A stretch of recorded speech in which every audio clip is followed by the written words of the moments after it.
નમસ્તે મારા વાલા દર્શકો, શું તમે જાણો છો કે આ વર્ષની હોળી કોઈ સામાન્ય હોળી નથી? આ વખતે આકાશમાં એક એવી દુર્લભ અને ભયાનક ખગોળીય ઘટના બનવા જઈ રહી છે જે આપણા શાસ્ત્રોમાં અત્યંત રહસ્યમય અને પ્રભાવશાળી માનવામાં આવે છે. હા, હું વાત કરી રહી છું હોળીના પવિત્ર પર્વ પર સર્જાનારા ચંદ્રગ્રહણની. કલ્પના કરો કે એક તરફ આખું ભારત રંગોના ઉત્સવમાં ડૂબેલું હશે, અબીલ ગુલાલની છોડો ઉડતી હશે અને બીજી તરફ બ્રહ્માંડમાં ચંદ્ર પર ગ્રહણની કાળી છાયા ઉતરી રહી હશે.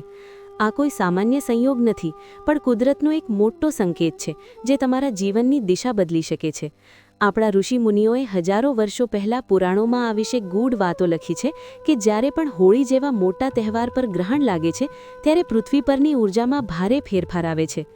આજના આ ખાસ વિડીયોમાં હું તમને એ તમામ રહસ્યો અને શાસ્ત્રોક્ત ઉપાયો જણાવીશ જે કદાચ અત્યાર સુધી કોઈએ તમને નથી કહ્યા, કારણ કે આ ગ્રહણ તમારી રાશિ અને નસીબ પર ઊંડી અસર કરવાનું છે.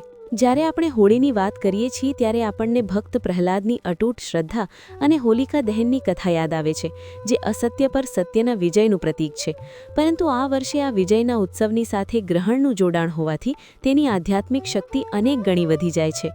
જ્યોતિષશાસ્ત્ર મુજબ ચંદ્ર એ મનનો કારક છે, આપણી લાગણીઓ અને વિચારોનો સ્વામી છે. જ્યારે ચંદ્ર પર ગ્રહણ લાગે છે ત્યારે તે સીધી અસર આપણા માનસિક સ્વાસ્થ્ય અને અંતરાત્મા પર કરે છે. શાસ્ત્રોમાં આ સમયને સિદ્ધિકાળ માનવામાં આવ્યો છે, એટલે કે આ સમયે કરેલી સાધના, મંત્રજાપ અને પ્રાર્થના સામાન્ય દિવસો કરતાં હજારો ગણું વધુ ફળ આપે છે. જો તમે અત્યાર સુધી તમારા જીવનમાં કોઈ મુશ્કેલી અનુભવી રહ્યા હો તો આ ગ્રહણનો સમય તમારા માટે આશીર્વાદરૂપ સાબિત થઈ શકે છે, જો તમે સાચી રીતે સાવધાની અને મર્યાદા જાળવો. સૌથી પહેલાં તો તમારે એ જાણવું ખૂબ જ જરૂરી છે કે આ ગ્રહણ કયા સમયે શરૂ થશે અને તેનો સૂતકકાળ ક્યારથી લાગશે. સૂતકકાળ એટલે એવો સમય જ્યારે વાતાવરણમાં નકારાત્મક કિરણોનો પ્રભાવ વધી જાય છે. તેથી જ આ સમયે મંદિરોના દ્વાર બંધ કરી દેવામાં આવે છે અને ભગવાનની મૂર્તિને સ્પર્શ કરવાની મનાઈ હોય છે. હોળીના દિવસે પૂજાપાઠ અને હોલિકા દહનનો સમય પણ આ ગ્રહણને ધ્યાનમાં રાખીને જ નક્કી કરવો પડશે. જો તમે સૂતકકાળના નિયમોનું પાલન નહીં કરો તો પૂજાનું પૂર્ણ ફળ મળવામાં બાધા આવી શકે છે.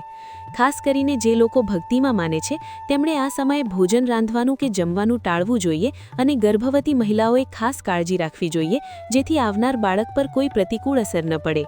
ચંદ્રગ્રહણના રહસ્યમય સમય દરમિયાન શાસ્ત્રોમાં જણાવાયું છે કે ગ્રહણ શરૂ થાય તે પહેલાં તમારા ઘરના મુખ્ય દ્વાર પર હળદર અને ગંગાજળથી સ્વસ્તિક બનાવવો જોઈએ. આ એક એવું રક્ષા કવચ છે જે ગ્રહણ દરમિયાન વાતાવરણમાં ફેલાતી નકારાત્મક ઊર્જાને તમારા ઘરમાં પ્રવેશતા અટકાવશે અને લક્ષ્મીજીના આશીર્વાદ જાળવી રાખશે. આ ઉપરાંત હોળીના પવિત્ર અગ્નિની રાખ લાવીને તેને એક લાલ કપડામાં બાંધી તિજોરીમાં રાખવાથી આર્થિક તંગી દૂર થાય છે, કારણ કે આ વર્ષે આ રાખમાં ગ્રહણકાળની વિશેષ તાંત્રિક અને આધ્યાત્મિક ઊર્જાનો પણ સમાવેશ થયેલો હશે, જે તમારા ધન ધાન્યમાં વૃદ્ધિ કરશે. ચાલો હવે વિસ્તારથી વાત કરીએ તમારી રાશિ વિશે, કારણ કે આ ગ્રહણ દરેક રાશિ માટે અલગ અલગ સંદેશ લઈને આવ્યું છે. મેષ રાશિના જાતકો માટે આ ગ્રહણ મિશ્ર ફળદાયી રહેશે. તમારે ખાસ કરીને તમારા સ્વભાવ અને વાણી પર સંયમ રાખવાની જરૂર છે. મેષ રાશિના લોકોએ આ સમયે લાલ મસૂરની દાળ અને ગોળનું દાન કરવું જોઈએ. વૃષભ રાશિના ભાઈઓ બહેનો માટે આ સમય આર્થિક લાભનો સંકેત આપી રહ્યો છે. તમને ક્યાંકથી અણધાર્યા નાણાં મળી શકે છે. વૃષભ રાશિના જાતકોએ ચોખા અને ખાંડનું દાન કરવું શ્રેષ્ઠ રહેશે. મિથુન રાશિના લોકોને રચનાત્મક કાર્યોમાં સફળતા મળવાના યોગ છે અને તેમણે લીલા મગ અથવા લીલા વસ્ત્રોનું દાન કરવું જોઈએ. કર્ક રાશિનો સ્વામી પોતે ચંદ્ર છે, તેથી આ ગ્રહણની સૌથી વધુ અસર તમારા પર થશે અને તમારે માનસિક શાંતિ માટે મહાદેવની શરણમાં જવું જોઈએ. કર્ક રાશિના લોકોએ દૂધ અને ચાંદીનું દાન કરવું જોઈએ. સિંહ રાશિના જાતકો માટે આ ગ્રહણ આત્મવિશ્વાસમાં વધારો કરશે. તેમણે ઘઉં અને તાંબાની વસ્ત્રોનું દાન કરવું જોઈએ. કન્યા રાશિના લોકો માટે નોકરી ધંધામાં પ્રગતિના નવા દ્વાર ખુલશે અને તેમણે મગની દાળ અર્પણ કરી ગાયને ઘાસ ખવડાવવું જોઈએ.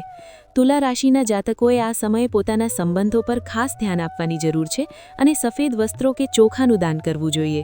વૃશ્ચિક રાશિના લોકો માટે આ ગ્રહણ થોડું પડકારજનક હોઈ શકે છે, પણ તમારી હિંમત તમને વિજય અપાવશે. તેમણે ગોળ અને લાલ કપડાનું દાન કરવું જોઈએ. ધનુ રાશિના લોકોને ભાગ્યનો સાથ મળશે અને ધાર્મિક કાર્યોમાં રુચિ વધશે. તેમણે ચણાની દાળ અને હળદરનું દાન કરવું જોઈએ. મકર રાશિના જાતકોને મિલકત કે વાહન ખરીદવાના મજબૂત યોગ બની રહ્યા છે અને તેમણે કાળા તલ અને તેલનું દાન કરવું જોઈએ. કુંભ રાશિના લોકોને સામાજિક પ્રતિષ્ઠામાં વધારો થશે અને તેમણે અડદની દાળનું દાન કરવું જોઈએ. મીન રાશિના જાતકોએ આ સમયે આર્થિક આયોજન ખૂબ જ વિચારીને કરવું પડશે અને કેળા કે પીળા વસ્ત્રોનું દાન કરવું જોઈએ. ગ્રહણ કાળમાં મંત્રજાપનું પણ વિશેષ મહત્વ છે. જો તમે તમારી આર્થિક સ્થિતિ સુધારવા માંગતા હો તો ગ્રહણ દરમિયાન ઓમ શ્રીમ હ્રીમ ક્લીમ મહાલક્ષ્મી યૈ નમઃ મંત્રનો જાપ કરવો જોઈએ. જો શત્રુઓથી પરેશાન હોવ તો બગલામુખી મંત્ર અથવા હનુમાન ચાલીસાના પાઠ કરવાથી અદ્ભુત રક્ષણ મળે છે. મંત્ર જાપ કરતી વખતે મન શુદ્ધ હોવું જોઈએ અને તમારી એકાગ્રતા ઈશ્વરના ચરણોમાં હોવી જોઈએ. આ સમયે કોઈની નિંદા ન કરવી અને મનમાં કોઈ પ્રત્યે વેર ભાવ ન રાખવો, કારણ કે ગ્રહણ કાળમાં કરેલા વિચારો પણ સિદ્ધ થઈ જતા હોય છે. તેથી હંમેશા સકારાત્મક રહેવું. ગર્ભવતી મહિલાઓ માટે આ સમયગાળો સૌથી વધુ સાવધાની રાખવાનો છે. શાસ્ત્રોમાં ઉલ્લેખ છે કે ગ્રહણ દરમિયાન ગર્ભવતી સ્ત્રીઓએ ઘરની બહાર ન નીકળવું જોઈએ. ચંદ્રના જે દૂષિત કિરણો પૃથ્વી પર આવે છે તે ગર્ભમાં રહેલા શિશુના વિકાસ પર નકારાત્મક અસર કરી શકે છે. સ્ત્રીઓએ આ સમયે કોઈપણ વસ્તુ કાપવી, સીવવી કે વણવી ન જોઈએ. હાથમાં તુલસીનું પાન રાખવું અથવા મસ્તક પર ચંદનનો લેપ લગાવવો જોઈએ. ગ્રહણ પૂરું થયા પછી શુદ્ધ જળથી સ્નાન કરીને ગંગાજળનો છંટકાવ આખા ઘરમાં કરવો જોઈએ, જેથી વાતાવરણ શુદ્ધ બને. આ ચંદ્રગ્રહણ એક એવી ખગોળીય ઘટના છે જે આપણને પ્રકૃતિની તાકાતનો અહેસાસ કરાવે છે. વિજ્ઞાન કહે છે કે ચંદ્રના ગુરુત્વાકર્ષણની અસર સમુદ્રના મોજા ઉપર થાય છે, તેવી જ રીતે આપણું શરીર 70% પાણીથી બનેલું છે. તેથી ચંદ્રની સ્થિતિ આપણા મગજ અને રક્ત પરિભ્રમણ પર પણ અસર કરે છે. હોળીના પર્વ પર જ્યારે આપણે આનંદમાં હોઈએ છીએ ત્યારે આ આકાશી બદલાવ આપણને સંયમ રાખવાનું શીખવે છે. આ દિવસે જે લોકો ધ્યાન અને યોગ કરે છે તેમને સામાન્ય દિવસો કરતાં 10 ગણી વધુ ઉર્જા પ્રાપ્ત થાય છે. ઘણીવાર લોકો પૂછતા હોય છે કે ગ્રહણ પછી શું કરવું જોઈએ. ગ્રહણ પૂરું થયા બાદ સૌથી પહેલાં સ્નાન કરવું જોઈએ. પહેરેલા વસ્ત્રો ધોઈ નાખવા જોઈએ. ઘરના મંદિરમાં દેવી દેવતાઓને ગંગાજળથી સ્નાન કરાવીને શુદ્ધ કરવા જોઈએ. જો શક્ય હોય તો ઘરમાં હવન કરવો અથવા ગુગ્ગળનો ધૂપ કરવો, જેથી વાતાવરણમાં રહેલા બેક્ટેરિયા અને નકારાત્મક તરંગો નાશ પામે. આ બધી પ્રક્રિયાઓ આપણા સ્વાસ્થ્ય અને મનની શાંતિ માટે ખૂબ જ અનિવાર્ય છે. હોળીના દિવસે આ બધું કરવું કદાચ થોડું અઘરું લાગે, પણ તેનાથી તમને લાંબા ગાળે મોટો ફાયદો થશે. તમારા રસોડામાં રાખેલી ખાવા પીવાની વસ્તુઓ વિશે પણ સાવધ રહેવું. દૂધ, દહીં, ઘી અને અથાણા જેવી વસ્તુઓમાં ગ્રહણ પહેલાં કુશ અથવા તુલસીના પાન મૂકી દેવા. જે ભોજન રાંધેલું તૈયાર હોય અને તેમાં તુલસી ન મૂકી હોય તે ગ્રહણ પછી ન જમવું જોઈએ, કારણ કે તેમાં ગ્રહણના કિરણોની વિષુપ્ત અસર હોઈ શકે છે. શાસ્ત્રોના આ નિયમો પાછળ ગહન વિજ્ઞાન છુપાયેલું છે. પ્રકૃતિમાં આવતા આ ફેરફારો આપણને બીમારીઓથી બચાવવા માટે જ ઋષિઓએ આવી પરંપરાઓ બનાવી છે. હોળી અને ગ્રહણના આ સંગમ પર જો તમે તમારા પિતૃઓનું સ્મરણ કરીને ગરીબોને ભોજન કરાવો છો તો પિતૃદોષમાંથી પણ મુક્તિ મળે છે. પિતૃઓના આશીર્વાદ વિના જીવનમાં ક્યારેય સ્થિરતા નથી આવતી. તેથી આ પવિત્ર દિવસે તેમનું ધ્યાન ધરવું અત્યંત પુણ્યશાળી અને કલ્યાણકારી છે. આ વર્ષે ગ્રહણ હોવાથી પિતૃતર્પણ અથવા પિતૃઓના નામનું દાન અનેક ગણું પુણ્ય અપાવશે. જેમના ઘરમાં અશાંતિ રહેતી હોય અથવા બાળકોનું મન અભ્યાસમાં ન લાગતું હોય તેમણે ગ્રહણ પછી ગાયને રોટલી અને ગોળ ખવડાવવું જોઈએ. હોળીના પવિત્ર અગ્નિમાં જ્યારે તમે તમારા અહંકાર અને બુરાઈઓની આહુતિ આપો ત્યારે મનમાં એ સંકલ્પ કરજો કે આ ગ્રહણ તમારી અંદરની બધી જ નકારાત્મકતાને પણ શોષી લે. ચંદ્રગ્રહણ આપણને શીખવે છે કે અંધકાર ભલે ગમે તેટલો ઘેલો હોય પણ તે ક્ષણિક છે. શ્રદ્ધા અને ધીરજ રાખશો તો આ સમય પણ પસાર થઈ જશે અને તમારું જીવન ફરીથી હોળીના રંગો જેમ ખીલી ઉઠશે. કુદરત હંમેશા આપણને સંકેત આપે છે, બસ આપણે તેને સમજવાની દ્રષ્ટિ કેળવવાની જરૂર છે. તમે આ પવિત્ર દિવસે જે પણ શુભ સંકલ્પ કરશો તે બ્રહ્માંડની ઉર્જા દ્વારા જલ્દીથી પૂર્ણ થશે. આ વિડિયો બનાવવાનો મારો મુખ્ય ઉદ્દેશ્ય તમને જાગૃત કરવાનો અને શાસ્ત્રોના આ અણમોલ જ્ઞાનથી પરિચિત કરવાનો છે. આ હોળી તમારા માટે સુખ, શાંતિ અને સમૃદ્ધિ લઈને આવે અને આ ચંદ્રગ્રહણ તમારા જીવનની તમામ આપત્તિઓને દૂર કરે તેવી ભગવાનને હાર્દિક પ્રાર્થના કરું છું. તમે બધા સુરક્ષિત રીતે હોળી રમજો અને શાસ્ત્રોના નિયમોનું પાલન કરજો, જેથી તમારું આખું વર્ષ મંગલમય રહે. જો તમે સાવચેતી રાખશો તો આ ગ્રહણ તમારા માટે કોઈ મોટું નુકસાન નહીં લાવે, બલકી ઉલટાનું આધ્યાત્મિક જાગૃતિનો માર્ગ ખોલશે. જો તમને આ માહિતી ઉપયોગી અને રસપ્રદ લાગી હોય તો કોમેન્ટ બોક્સમાં જય માતાજી અથવા જય શ્રી કૃષ્ણ જરૂર લખજો.